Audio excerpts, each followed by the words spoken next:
పోలవరం జిల్లా రంపచోడవరంలో చదువుకుంటున్న ముర్రం శివాని అనే 10వ తరగతి విద్యార్థిని ఆత్మహత్య చేసుకుంది.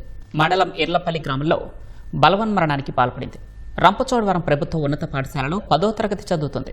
ఇర్లపల్లిలో ఇంటి వద్ద అమ్మమ్మ దగ్గర శివాని ఉంటుంది. ఇటీవల రంపచోడవరంలో జరిగిన మెగా పేరెంట్స్ టీచర్స్ మీటింగ్లో ముఖ్యమంత్రి సమక్షంలో శివాని మాట్లాడింది. సీఎం కూడా అభినందించారు. చనిపోయే ముందు శివాని సూసైడ్ లెటర్ రాసింది. అందులో తాను చాలా బాధను అనుభవిస్తున్నానని రాసింది. అదేంటో మాత్రం స్పష్టంగా పేర్కొనలేదు.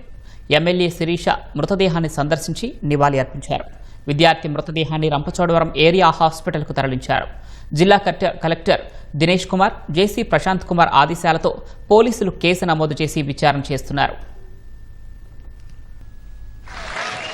Speech by 10th class student M Shivani.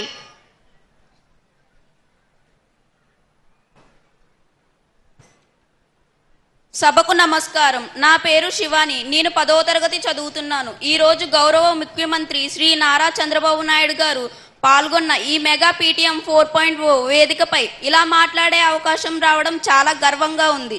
ఈ నెల 21 పోలవరం జిల్లా కలెక్టర్ శ్రీ దినేష్ కుమార్ గారు మరియు రంపచోడవరం ఎమ్మెల్యే మిరియాల శిరీష గారు చేతుల మీదుగా senior Venkata Krishna shining star award అందుకున్నాడు. ఆ సమయంలో తనకు ఒక మెడల్, 20,000 రూపాయలు చెక్ మరియు సర్టిఫికేట్ అందజేయడం జరిగింది. తను ఆ అవార్డు తీసుకున్న రోజు నాకు ఇంకా గుర్తుంది. ఆ రోజే నిర్ణయించుకున్నా నేను కష్టపడి చదివి వచ్చే సంవత్సరం ఈ వేదికపై షైనింగ్ స్టార్గా నిలబడాలని.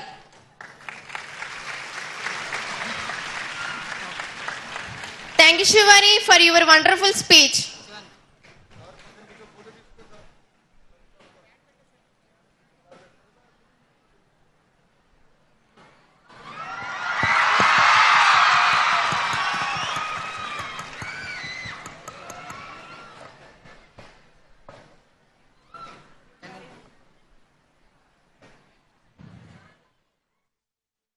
నిన్న వచ్చిందండి నా దగ్గరికి.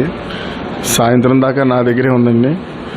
సాయంత్రం ఉండిపోమ్మ చీకటి పడ్డది కదా అని అన్నాను. అన్న నాకు స్కూల్ ఉంది డాడీ, వెళ్ళిపోతానంది.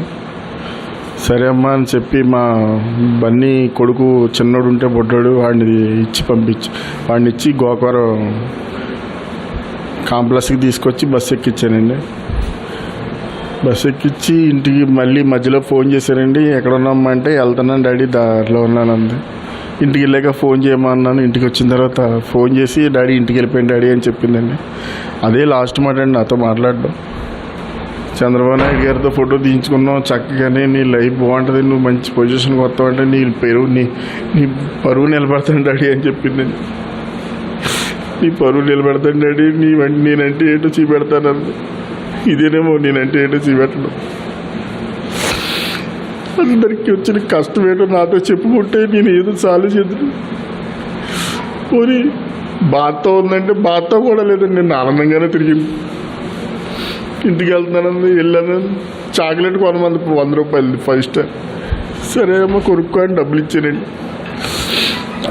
తనకి ఏ బాధ వచ్చిందో, ఎందుకు చనిపోయిందో నాకు పాలు పట్టలేదండి. నాకు అసలు నా కళ్ళు ఎదురుకుండా ఉన్నట్టే ఉంటుంది ఎప్పుడు. దానికి అంత అవసరం ఎందుకు వచ్చింది? ఆ బాధ చచ్చిపోవాల్సినంత అవసరం ఎందుకు వచ్చింది? అంత బాధ ఏం బాధ ఉందో పాపం దాని మనసులో. నాన్న ఇది బాధ అని చెప్తే నేను సాల్వ్ చేద్దునండి. నా ప్రాణం పక్కన పెట్టి చేద్దునండి. ఆ అమ్మాయి తన ఇంట్లోనే బెడ్రూమ్లో ఫ్యాన్ ఒక చీరకి ఉరి వేసుకుని చనిపోవడం జరిగింది. ఆ సీన్ మొత్తం పర్యవేక్షించగా అందులో తన యొక్క నోట్స్లో ఒక సూసైడ్ లెటర్ ఒకటి రాసి పెట్టింది. అది సీజ్ చేసాం. అలాగే ఆమె వాడుతున్న సెల్ ఫోన్ కూడా సీజ్ చేసాం. మరణ కారణానికి సంబంధించిన వివరాలు దర్యాప్తులో తెలుస్తారు. తల్లి కూడా పాపం ఆమె నిన్న బంధువులు ఇంటికి ఫంక్షన్ కన్నా వెళ్ళింది. ఈ అమ్మాయి ఆ తల్లి అమ్మమ్మ గ్రాండ్ మదరు ఇద్దరు ఉన్నారు. తెలియని కారణంతో మరి ఎందుకో ఊరు వేసుకున్నాం. కుటుంబ కలహాలు ఏం లేవు.